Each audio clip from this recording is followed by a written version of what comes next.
Good afternoon, folks. This is Eric Lean of 10X Action Sales Mastery.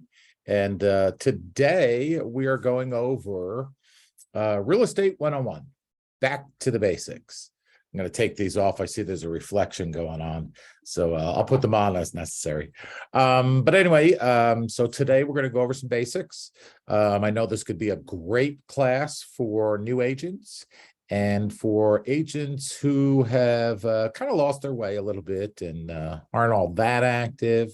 And a good refresher for those seasoned agents as well. So like I said, today's is Real Estate 101, back to the basics. So give me a moment here. I'm going to share my screen and we'll get started. All righty, let's see. What do we have here? All righty. All right, 10X Action Sales Mastery. This is Sales Mastery for the Realtor of the 21st century. So things are a little bit different today than when I got into real estate in 1995, which was almost 30 years ago. And but anyway, we're going to go through.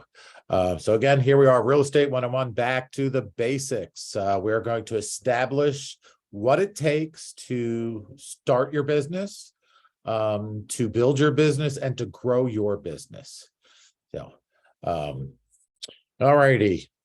I've got my real estate license. Now what do I do? So, I see a lot of people get like this, and how do I get in front of buyers and sellers? They're not sure where to go, where to start, what to do. So I've put together this course here of the things that agents should be doing. And this is a course I've taught to several different classes before, and they seem to have gotten some good information out of it. Like I said, both new and seasoned agents. So how do I get in front of buyers and sellers? I'm a new agent. I don't really know anybody. I don't know the area all that much. Familiar with things. I do have friends, family. I know that that marketing to them is typically what all of managers and things like that tell you to do. And when you first get in the business, see if your friends or family are willing to buy or sell. But this goes a little bit beyond that. So, of course, that is certainly a viable thing to do. You might have friends, family, or somebody they may know want to purchase or sell real estate. And if you're there to help them, that's a good kickstart to your career. Anyway, we're going to get started here. Your odds of success can improve drastically when you direct all of your energy and attention to fewer tasks. I know this sounds counterproductive. This is a quote from Warren Buffett. It does sound counterproductive, but in reality, what we find in a lot of businesses is people want to do everything. Especially nowadays. I mean, you want to get in there, you want to get a jump start, you want to do things, you want to be in front of people. But a lot of times what happens is you're doing so much, it's like a shotgun with buckshot on it. I mean, it just scatters. Everything scatters. Sometimes people equate it to throwing everything up against the wall, see what sticks. I don't believe you should do that. I believe you should have a plan, which includes contact, which includes follow-up, which includes marketing yourself, your services, and how you can help buyers and sellers solve a problem. Sellers have the problem of they have to sell their home. Buyers have a problem of they have to buy a home. You're there to help them navigate those steps there. So, in reality, what it really means is that so many people get so focused on trying to do everything, they actually accomplish nothing. So a lot of effort would get put in, a lot of time, a lot of money, a lot of energy, a lot of emotion. And because you're doing everything and trying to do everything, you're not really focusing on one or two or three specific items and dominating those areas. So again, don't try to do everything. Figure out two or three things that are the most profitable and get you the most for your time and your energy. And go with those. If you don't know and you're a new agent, ask other agents, those seasoned agents, those agents that are selling 8, 10, 12, 15, 20 million dollars a year or more. Ask them, what they do that drives results, just one or two things that they do. And those are the things you should be doing. But we're going to get into that. And so what does it take to be successful in real estate? It takes three things. It takes commitment. It takes consistency. It takes accountability from you. Your brokerage can help you. Other agents can help you. But if you don't do it, nobody's going to do it for you. We're all adults, and this is real life. It's we're not living at home, and we're not in fourth grade, and mom's not doing our laundry, and dad's not picking up our toys out of the driveway. And this is a commitment from you. You have to do this. We can't do it for you. So, and with that commitment, that consistency, and that accountability from you, it's going to equate to dollars. You have to, when doing things, get comfortable with being bored doing the same things day in, day out, every single day. And also keep in mind that you can't do something every single day for a week, 2 weeks, and expect to see results. Real estate is a long-term business. You do sometimes get lucky and get results right away. And we're hoping for that for all of you. But you have to figure out it's going to be at least 90 days of doing the same thing day in, day out, day in, day out, before you start seeing little baby steps of those results. So I've always been of the mind that the that the squeaky wheel gets the grease. Well, I say squeak like hell. Ask questions. Look over people's shoulders, do some research, find out what's going on in the market, find out what's working for other agents, find out what they do on a daily basis. And for the ones who are those rock star agents, obviously they're doing something that's working for them. Find out what it is. Mimic them. Mimic the ones who are doing the work, who are making the money, and who are making those sales. All righty. The sales process. There's several different steps within the sales process. The first one is the meet and greet. And we're going to go over these different steps here. That's when you're meeting somebody, whether it's online, in person, on the phone. Second step is you need to build rapport with them. You need to get them to know you, to like you, to trust you. Then you can start asking some investigative questions. And those are the questions that are going to tell you, what really matters to them. Those are the questions that are going to allow you to discover their hot buttons, those things that make them say yes, those things that make them jump in the air and make them make a decision. You'll also discuss their wants versus their needs. They may need only 2 bedrooms, but want a 5-bedroom. It's out of their budget. So you have to discuss those. You will arrange and conduct showings. You'll show people homes. You'll set appointments for them. You'll plan the tours. And then you're going to have to recap with the people, with the buyers, and find out if any of them meet their needs. What you want to do as an agent is you want to show the buyers how the homes that you're showing them meets their needs. This is going to do a couple of things for you. This is going to solidify with them that you've listened to them. You've taken into consideration what they want, what they need, what their family needs to survive, to thrive, and to have a comfortable home. You'll also discuss their wants and how this home that they're showing them meets their wants. It meets their needs. Point out the things that are important to them. Evoke emotion. And then eventually we have to ask for the sale. Okay, that's one of the things that we do. It doesn't have to be, well, what can I do to put you in this home today? Just like a used car salesman. That's not how we do things. What you'll be doing is you'll finding out, this home does meet your needs. Is this something that you want to put in an offer on? But we're going to go over all of these different things here in just a moment. First, we're going to go over the meet and greet. Okay, the meet and greet has changed over the years with the advancement of technology.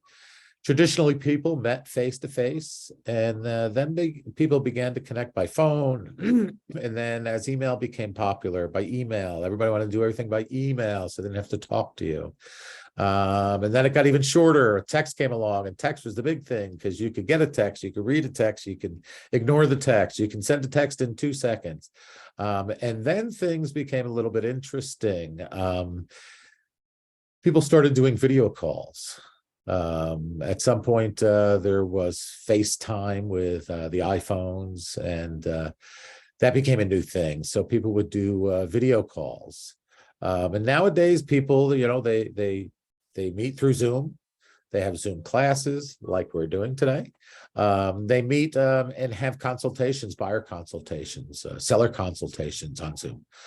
People also meet through different social media.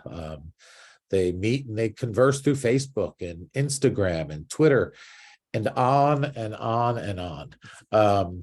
So there's lots of different things that have changed over the years. And of course, as things change again, and they will, because, advancements in technology, you'll have to change and pivot with them to make sure that you're up to date and you're communicating in the ways that your customers want to be communicated with. Building rapport. Building rapport is paramount. People want to do people with business that, like I said before, that they know, that they like, and they trust. So you have to build rapport with people, get to know them, get to know what really matters with them, and make them feel like they matter because they do. You want to ask different questions, investigative questions, and discuss their wants versus their needs. Find out what's truly important to them.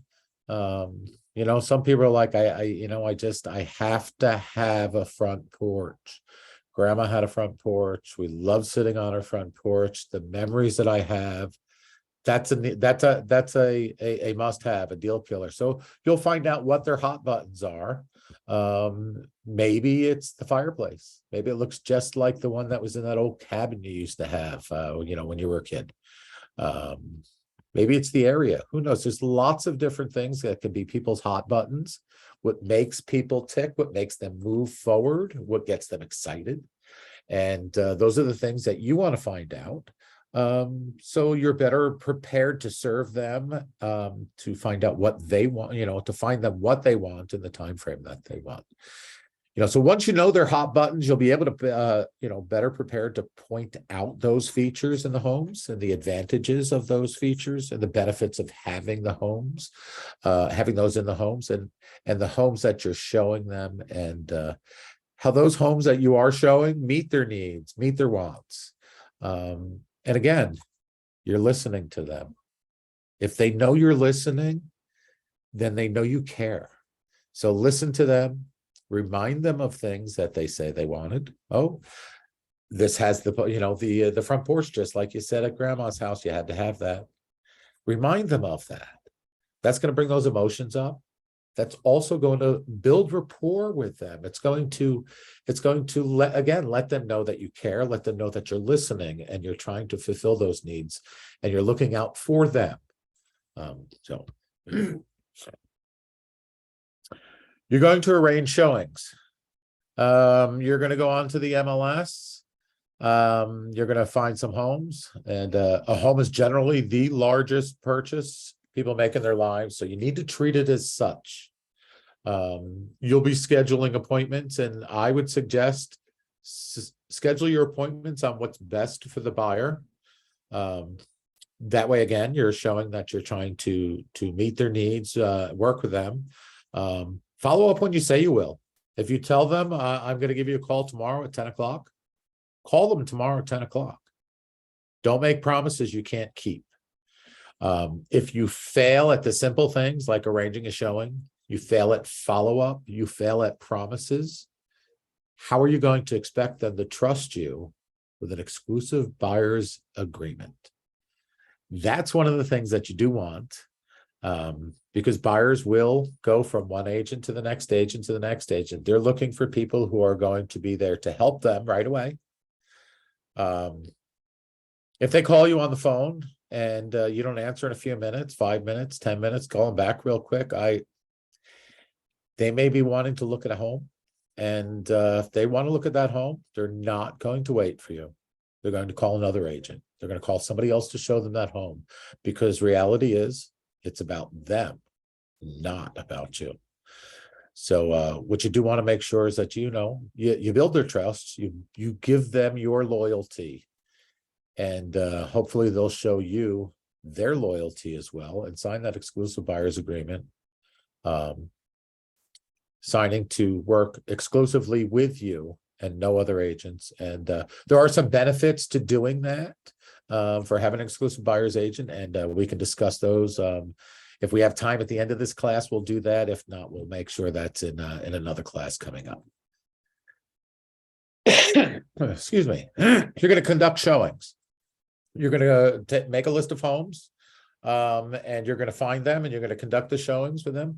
But keep this in mind: showing a home isn't simply opening the door and walking around. This is the kitchen. Here's the bathroom. They know those are kitchens. They know they're bathrooms. But the top agents, they've already gained insight to what the buyer's hot buttons are. And they're experienced enough to point out those features and the benefits that are the hot buttons to the buyers that are also the keys to the sale. They may point out, this has that, again, that front porch like grandma wanted, that grandma had in her house that you loved as a child. I remember the stories you were telling me about it. So asking questions, but more important, listen to those answers. Listen, not with the intent to respond. Listen with the intent to understand what they want. By understanding what they want, you're better able to serve them. There is a school of thought that you can condition people to say yes to make things a little easier. Simple little things like a beautiful day out, isn't it? Oh, yes. Oh, doesn't that look like grandma's front porch? Oh, yes, it does. Oh, that's a nice big backyard, isn't it? Oh, yes. So conditioning them to say yes just makes it a little bit easier for them to say yes when it's time to ask for the sale, when it's appropriate to ask for the sale. What you're also going to do is what I have always done, and I do this continually, recap the home. With each home, discuss the home with the buyers, discuss it with them, remind them of the things that does meet their wants, meets their needs, and point out those hot button things that evoke an emotional response, an emotional stimulus. People buy an emotion, and they justify on rationalization. So in an emotional state, people may be more apt to consider making an offer or actually making an offer. How's the staircase? Remind them how the staircase reminds them of grandma's house, how that front porch was great, the fireplace. Remind them how this home or that home meets their wants, meets their needs and a lot of their wants. Ask them if you could see themselves living in the house. Can you see yourself and your family here for Thanksgiving? If they say yes, great. Then it's time to ask for the sale.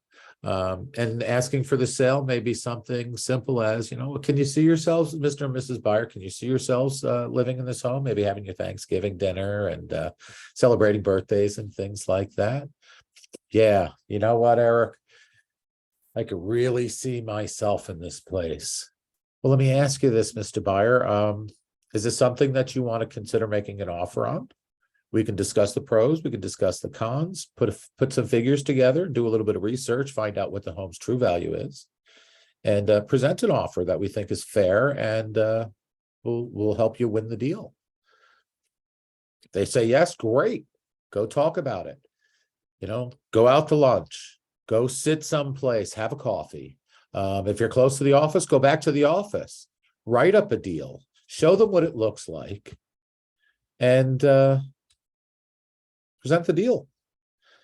So if you're able to build the value in yourself, and you're able to find them a home that does meet their wants, does meet their needs, and by all means evokes emotions in them and triggers their hot buttons, then there's no reason why they shouldn't make an offer on the home that they described to you that they're looking for, because you found it.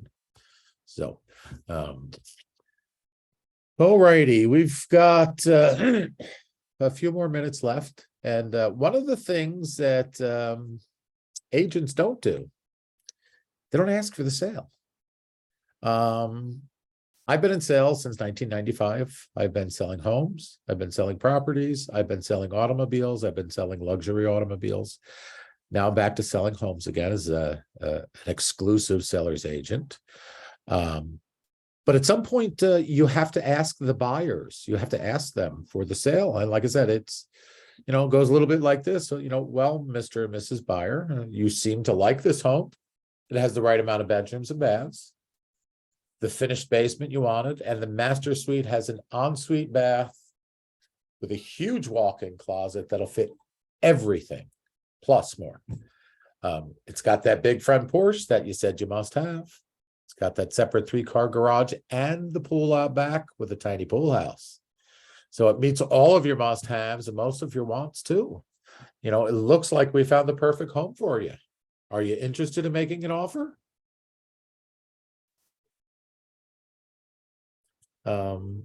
And be quiet. Be silent. Let them. They may right away say no, I'm not making an offer. If they pause and hesitate, they just may make that offer.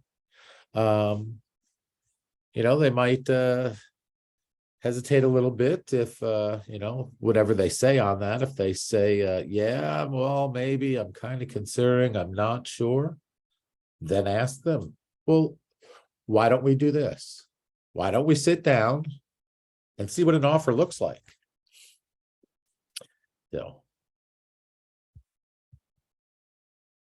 One of the things too you want to do, as we mentioned earlier, since we do have a few minutes, we mentioned earlier about exclusive buyer's agency. That's when a buyer agrees to work exclusively with you on purchasing a property. Typically, the property is described, it's a single family home. There's a geographic location within such and such a county, in such and such a price range, and typically for a period of time, 1 year, maybe 2 years, depending on what your market is about. Could be a little shorter if that's what they want. But one of the things you always have to remember too, if they want out of the exclusive buyer's agency agreement, then chances are one of two things happened. Either A, they're getting cold feet and they're just not ready to do anything, or B, which is more likely, you haven't lived up to their expectations of either A, what they thought you were going to do, or B, you said you were going to do and didn't do. So how do we convince them to work exclusively with you as their exclusive buyer's agent? All right. First thing you need to do is you need to educate the buyer on why they should work with an exclusive buyer's agent. Buyers are reluctant to work with just one agent. They're afraid they're going to miss out on the right property. And they think the more agents looking for a home for them, the better off they are. And you know, as well as I know, that that is just so wrong.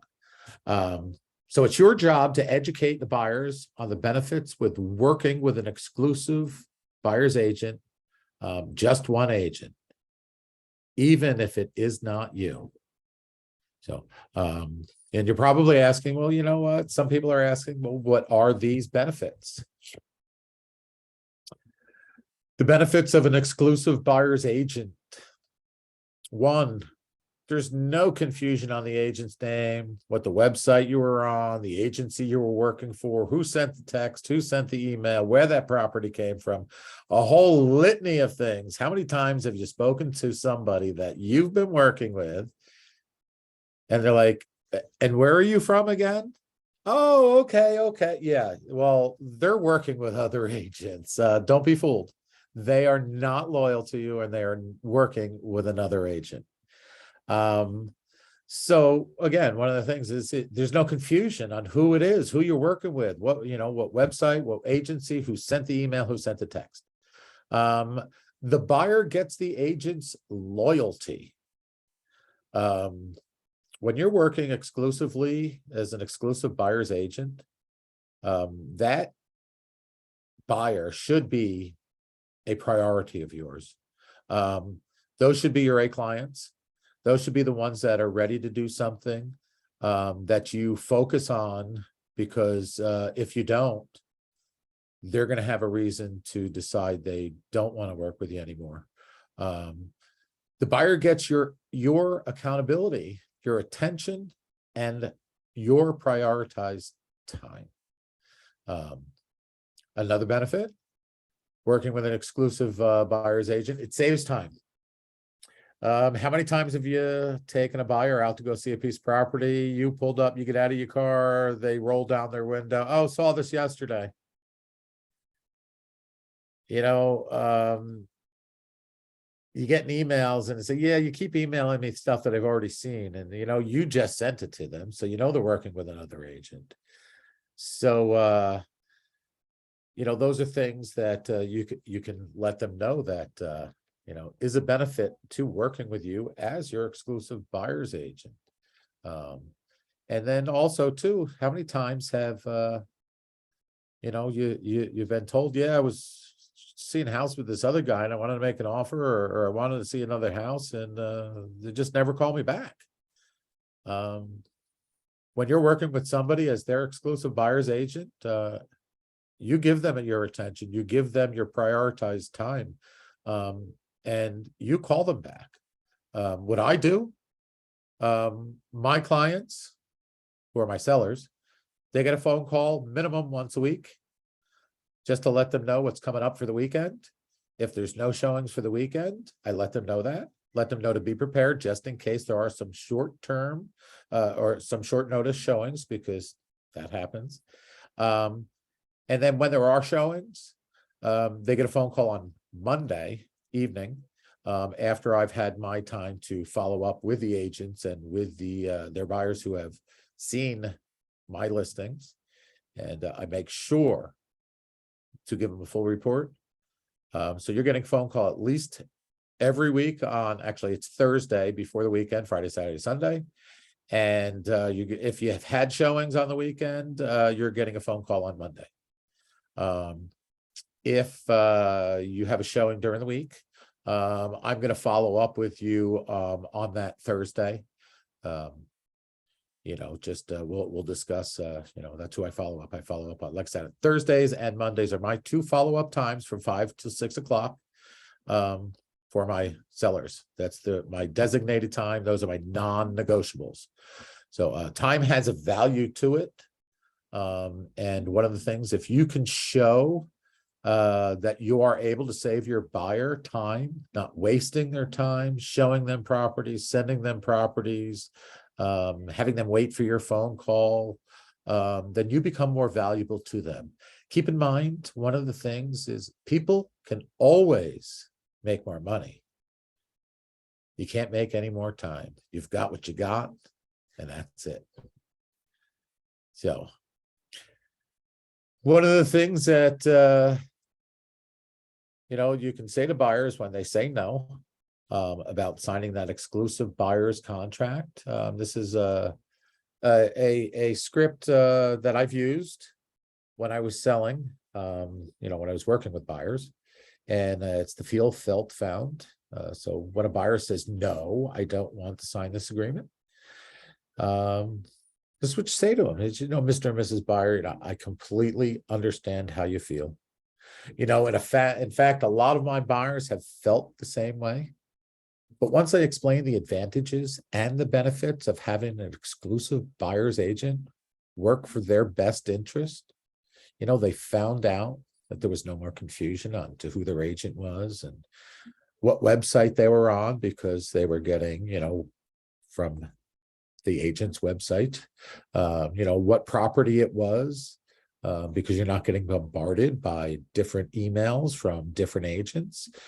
You're not getting multiple duplicated properties, and in the end, save them a lot of money by not wasting a lot of their time. I don't know about you, but I'm not a fan of wasting time. But this is what you can do.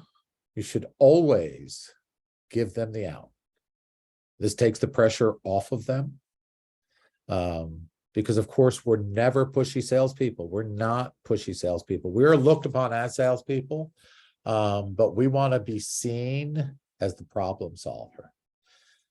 So taking the pressure off them goes a little something like this. Mr. and Mrs. Buyer, having an exclusive buyer's agent agreement with a professional buyer's agent is in your best interest. Whether you choose me to help you find the right property and represent you and your best interest throughout the entire process, or someone else, do yourself a favor and use an exclusive buyer's agent. I promise you, in the end, you'll be glad you did. So that gives them the out. That tells them you are looking out for their best interest, and that there's no pressure.